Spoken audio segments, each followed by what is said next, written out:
Hey you guys, it's Moonlighter back with another horror movie review. And today we're going to be looking at a new movie available to rent called Cut, Shoot, Kill. Something's changed. Can you feel it? Everyone's acting really strange. I want you to be excited about working with us in the future. I don't want my career to be a bunch of horror films.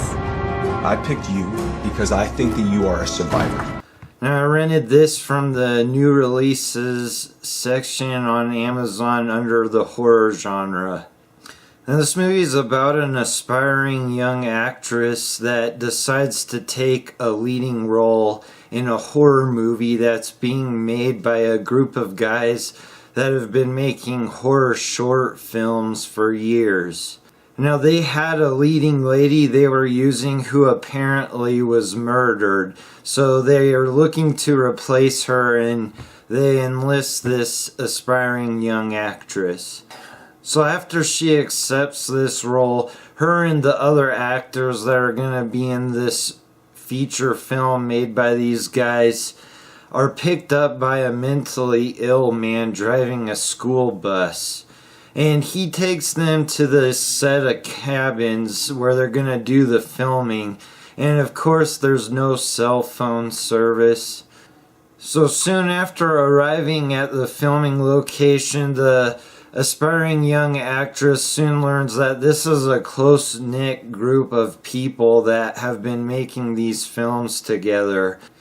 Soon after the filming starts, the actors playing in the movie disappear one by one. And they disappear without saying goodbye to this aspiring young actress. And it doesn't take long for her to start wondering what's really happening to them. I picked you because I think that you are a survivor. You're confusing me with my character. Look, I have a hard time coming up with any good things to say about this movie. I didn't hate this movie, but I didn't really like anything in particular about it. I guess the lead actress for this movie was pretty good. I thought she played her role well.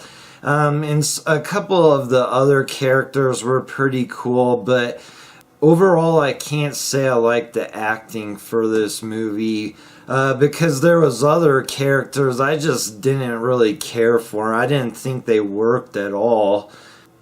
So I basically thought this was a messy movie that was full of incomplete ideas.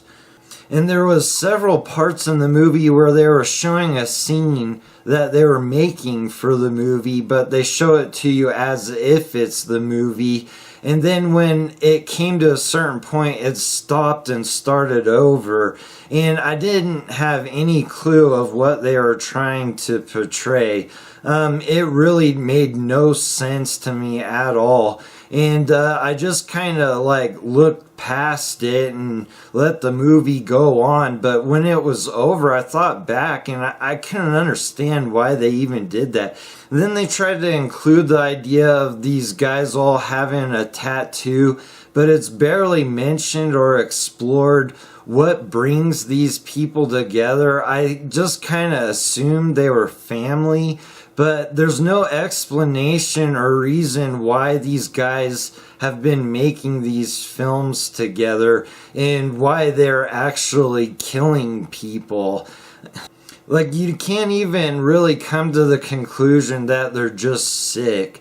Now, they're being financed by a guy, and I guess you can pretty much assume that he's just a sicko, but all these other people, they just seem like regular people, and I mean, they're not portrayed as crazy or, savage in any way. They're just regular dudes, and I guess they're willing to actually kill people for their movie. And I just thought it was kind of a bad idea. Or they left stuff out that would have made it interesting. I don't know. And then finally, when you get to the ending of this movie, it really kind of baffled me. It made no logical sense why the characters did what they did at the end. And it just made you look back at the movie as a whole and kind of scratch your head like, what the hell was this movie? And then there was two blonde women that were supposed to be acting in this movie, and they were in it so little and had so little to say. I thought they were the same person. And with the replaying of the same scene, just with slight differences, it made it hard to distinguish who is who between these two blonde women. And then finally, one of these blonde actresses thought she only got this role because she agreed to do a topless scene. So I thought, well, at least we got that to look forward to. And yeah, it never happens. I'm sorry, can we cut? So my final thoughts on this movie is, I saw it has a 6.8, I believe, on IMDb with like over 250 ratings. And I cannot understand why it's that high. That just doesn't make any sense to me. I mean, it feels like a pretty decent movie. Like, it has the potential to be. But my biggest issues was like the guy they had to do the killing was just some regular guy, and there was no reasoning to why he was doing this. I mean, I'd personally like to ask somebody why they thought this was a decent movie. You know, most of the time I can understand people just like different stuff or they see it a different way. But I tried looking back at this movie with a different perspective and trying to be open-minded and seeing it in a different way. And there's no way I can look at this that even makes this a halfway decent movie. This story to me is just nonsensical, and I don't really think it was a well thought out storyline. So I'm going to have to give this one a 4 out of 10. Alright, you guys, thanks for watching. I'll see you on the next review.